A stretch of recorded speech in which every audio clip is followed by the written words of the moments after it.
Hello, apologies for any background noise. I am currently being harassed by cats and I'm actually at the point of melting them down for gravy.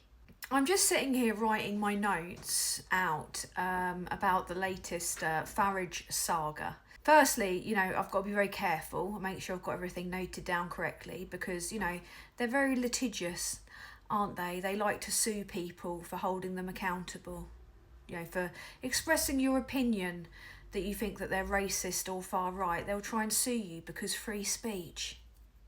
Because they've got the money to do that, haven't they? They've got the money to shut people up that are saying stuff that they don't like by using the courts. Now, I've been in a bit of a tricky position with this. I will make a video with all the, and the talking about these morons, okay? But I've been stuck in this kind of like conundrum, really. This is just a kind of like thinking out loud thing.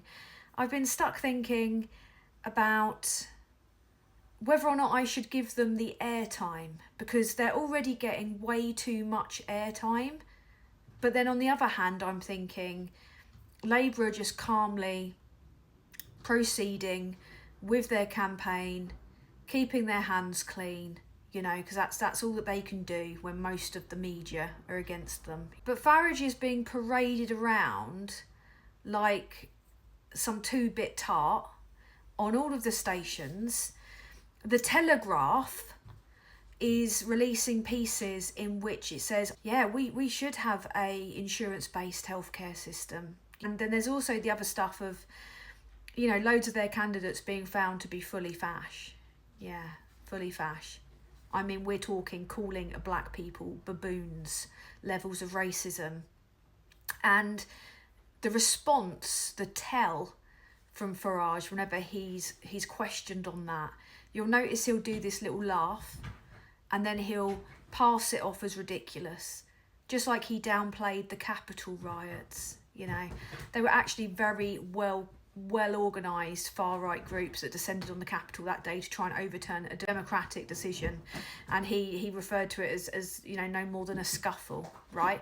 But when he's confronted with the racism of his candidates and the fact that he hasn't bothered and they haven't bothered to vet them properly, and now they're trying to blame the vetting company because a Tory was once linked to it, etc. What they do is the thing that is the most enraging to me, right? These posh private school, peak establishment men try and make out that it's working class culture to go down the pub and be racist or to have a couple of drinks and say something racist.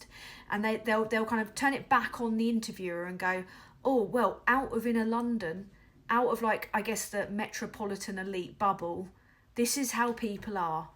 Is it fuck how people are? This is not normal. This is not how people think. It's how subsections of society think. It's how some people of a certain age might think, right? But it's not how working class people operate and think. And it is so fucking insulting to watch these snivelling, self-serving, lying, xenophobic pricks try and make out that this is who we are. It's not who we are. It's not who we are as a country. It's not who we are as a social class. And even if it was, it wouldn't be his judgment call on whether or not that's who we are. Because he's not in this. He can advocate for an NHS that is privatised, can't he? Because he can afford it. All the people that the skulls that he's stepping on to get to power, they won't be able to afford it, will they? But by the time he gets to an elevated position of power, they won't be able to stop him. And this is how fascism seeps in. It's a salesman making a pitch, right? And it's not helped by the media. The tabloid media, the broadcasting media, who are not just platforming him to say this mad shit, but they are not challenging him on any level. They're not challenging him on contributing to the economic downfall of this country, which he is calling broken because of decisions that he helped bring to fruition.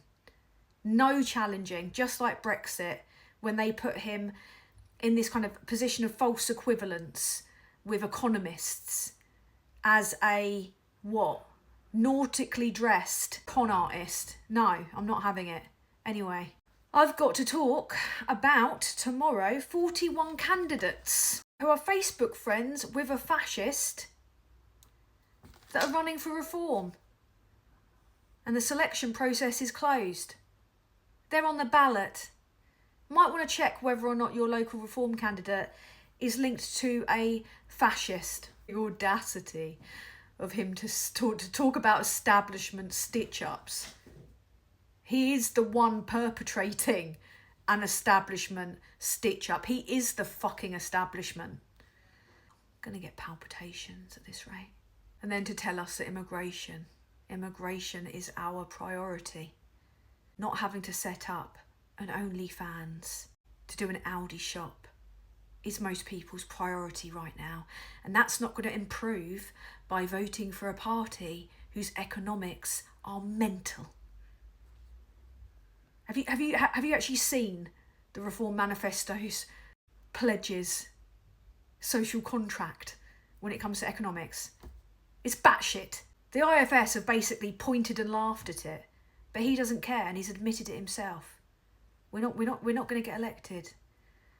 No, you're just going to con a bunch of people. But you know what? If it takes away from the Tory vote, so be it. We just have to make sure that we wipe out this bollocks under the new government. Get rid of populism. Rebuild society so they're not susceptible to being conned by twats dressed in weird sailor suits, you know.